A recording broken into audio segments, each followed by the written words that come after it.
kekal di dalam Yesus. Karena begitu besar kasih Bapa akan dunia ini, sehingga dia mengaruniakan Yesus turun ke dunia ini.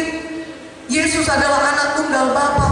Yesus mau mati bagi kita karena dia mengasihi kita. Bapa di sorga juga mengasihi kita. Itulah sebabnya dia utus anaknya untuk turun ke dunia ini, disalibkan bagi kita. Dan barang siapa yang percaya kepada Yesus tidak perlu binasa, melainkan beroleh hidup yang kekal. Haleluya. Itulah dia kasih karunia Allah yang besar bagi kita. Karena dia sangat mengasihi kita, dia tanggung semua dosa kita di kayu salib, sehingga kita yang percaya kepada Yesus tidak lagi binasa, melainkan beroleh hidup yang kekal. Haleluya. Sehingga hidup kita bisa dipulihkan. Tadinya hidup kita penuh dengan kesusahan, penuh dengan penyakit, penuh dengan kesedihan. Tetapi karena Yesus masuk dalam hati kita, maka seluruh hidup kita bisa diubahkan Tuhan. Seluruh hidup kita bisa ditolong oleh Tuhan. Karena bagi Yesus tidak ada yang mustahil. Dan bagi kita yang percaya kepada Yesus tidak ada yang mustahil. Kalau kita percaya kepada Tuhan Yesus sanggup melakukan apa saja bagi saudara. Tuhan Yesus bisa melakukan mujizatnya bagi kita. Karena bagi Yesus tidak ada yang mustahil. Dan firman Tuhan juga berkata, bagi kita yang percaya kepada Yesus juga tidak ada yang mustahil. Haleluya. Saudaraku yang kekasih, Tuhan Yesus selama kehidupannya di dunia ini, selama dia hidup, sebagian besar daripada pelayanannya adalah menyembuhkan orang sakit. Tadi kita sudah melihat penyakit itu akibat dari dosa. Tuhan Yesus menciptakan segala sesuatunya baik, dan Tuhan Yesus mau kembalikan itu lagi kepada kita semuanya. Lewat dia mati di kayu salib berkorban bagi kita, sehingga kita memiliki hidup yang kekal di sorga. Dan di dunia ini hidup kita juga sembuh, sehat, kuat, diberkati Tuhan. Haleluya. Oleh karena itu kita harus memutuskan dengan segenap hati kita tidak lagi mau berdosa. Katakan amin. Karena dosa itu akan memisahkan kita dengan Tuhan. Dosa itu yang membawa kita kepada penyakit, kepada kesusahan, kepada kelemahan, kepada kegagalan, kemiskinan. Dan firman Tuhan berkata, Yesus telah menanggung dosa kita di kayu salib. Dan dia bukan hanya menanggung dosa kita di kayu salib, dia juga menanggung kutuk-kutuk dosa kita di kayu salib.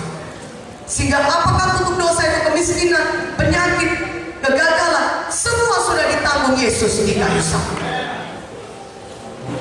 Sehingga kalau kita percaya kepada Tuhan Yesus, maka hari ini kita dibebaskan dari dosa kita dan juga dibebaskan dari segala kutuk-kutuk dosa. Haleluya. Itulah hidup yang dikehendaki Tuhan jadi dalam kehidupan kita, anak-anak Tuhan yang percaya kepada Tuhan. Saudaraku, segala sesuatunya sudah selesai ditanggung oleh Yesus. Yesus mati di kayu salib supaya saudara beroleh hidup yang kekal. Yesus juga mati di kayu salib. Dia menanggung dosa kita, tapi bukan hanya menanggung dosa kita, dia juga sudah selesai menanggung penyakit saudara, menanggung kesedihan saudara, menanggung kutuk-kutuk dosa saudara. Katakan amin.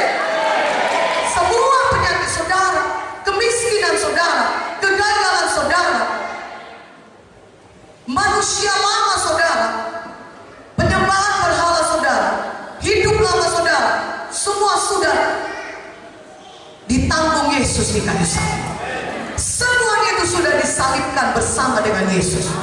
Sehingga kalau kita menerima Yesus sebagai Tuhan dan Juru Selamat pribadi kita, maka kita bisa mengalami hidup yang baru di dalam Yesus. Hidup yang menang atas dosa. Kita tidak perlu lagi ditindas oleh dosa, oleh kebiasaan buruk berdosa. Apakah itu oleh dosa narkoba, apakah itu pornografi, apakah itu kenajisan, apakah itu minuman keras, judi, itu semuanya sudah disalibkan bersama dengan Yesus. Ketika saudara menerima Yesus sebagai Tuhan dan Juru Selamat pribadi saudara, saudara dibebaskan dari dosa dan kutuk-kutuk dosa saudara.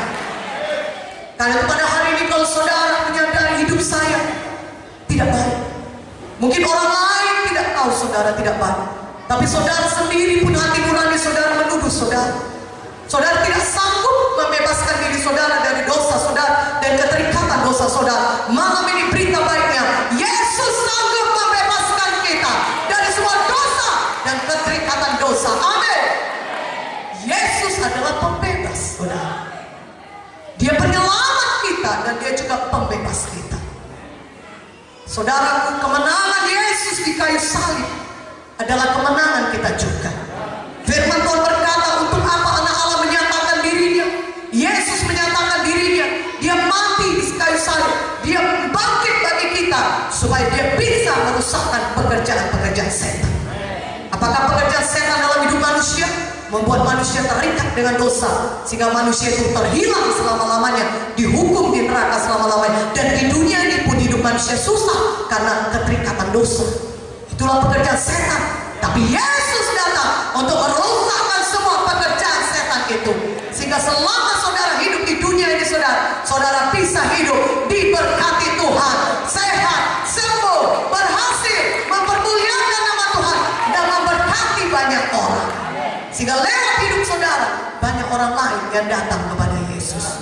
Sehingga lewat hidup dan pelayanan saudara banyak orang lain mengalami kesembuhan, banyak orang lain mengalami jamahan Tuhan. Tuhan mau pakai saudara. Tuhan mau berikan hidup yang baru kepada saudara. Anak-anak muda, kalau saudara punya Yesus pada malam hari ini, saudara bisa menjadi alat Tuhan, memberitakan kuasa Yesus kemanapun saudara pergi. Sehingga banyak anak-anak muda yang bisa dibebaskan dari dosa dan bisa dipakai Tuhan luar biasa untuk memberkati negara ini, memberkati bangsa ini, bahkan bangsa-bangsa di seluruh dunia ini. Katakan amin. Haleluya. Karena itu kita harus tahu saudaraku, Yesus juga adalah pembebas. Haleluya. Ketika dia disalibkan di kayu salib, Yohanes 1:29 berkata, apa kata Yohanes? Lihatlah, Yesus itu anak domba Allah. Yesus anak domba Paskah. Yesus itu anak domba Allah yang disembelih bagi kita. Perayaan Paskah orang Yahudi saudara, selalu ada korban yang disembelih, selalu ada domba-domba yang disembelih, selalu ada darah yang dicurahkan. Tuhan Yesus berkata pada perayaan Paskah pertama bangsa Israel, tertulis di Keluaran 12, mereka harus mengambil domba saudaraku, dan mereka harus menyembelih domba itu, dan mereka ambil sedikit darahnya dan mereka bubuhkan di tiang pintu rumah mereka, kiri kanan dan ambang atas pintu. Dan Tuhan berkata di Keluaran 12 ayat 13, aku akan melewati Mesir dan akan ada tulah kematian di setiap rumah yang tidak memiliki tanda darah di pintu rumahnya. Tetapi when I see the blood, kalau aku melihat ada darah di pintu rumahmu, aku akan melewati rumah itu. Tidak akan ada kematian di rumah itu. Bangsa Israel patuh. Mereka sembelih domba, mereka bubuhkan darah itu saudara di pintu rumah mereka. Dan pada malam hari itu, ketika malaikat maut menjalani seluruh Mesir, maka di seluruh Mesir ada tangisan kematian, karena ada kematian anak sulung di setiap rumah bangsa Mesir. Tetapi di rumah bangsa Israel yang ada darah anak domba dibubuhkan di pintu rumah mereka, tidak ada kematian sama sekali. Berikan kemuliaan bagi nama Yesus. Haleluya. Itu melambangkan darah Yesus yang meluputkan saudara dari kematian selama-lamanya.